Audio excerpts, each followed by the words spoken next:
కొత్తొక వింత పాతొక రోత అంటారు. వర్క్ ఫ్రమ్ హోమ్ అనేటటువంటిది కరోనా టైంలో బాగా స్టార్ట్ అయినటువంటి అంశం. ఇళ్ల దగ్గర నుండినే పని. ఆ టైంలో వర్క్ ఫ్రమ్ హోమ్ ఏంటి, ఇంకా కొన్ని కొత్త పద్ధతులు కూడా చేసేసారు. ఒకేసారి 4-5 సంస్థలకు పనిచేయడం లాంటివి కూడా చేసేసారు. హైబ్రిడ్ అన్నటువంటి పదం వాడుకొచ్చారు. అయిపోయింది. ఇప్పుడు ఆఫీసులు తెరిచాక కూడా రమ్మనమంటే కూడా రాలేదు.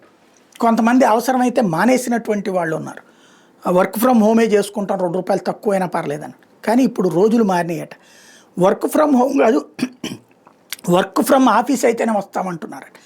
ఇంటి దగ్గర కూర్చున్నటువంటి వాళ్ళకి ఇప్పుడు కొత్త సమస్యలు వచ్చినాయట. ఇటు ఆఫీస్ పని, అటు ఇంటి పని.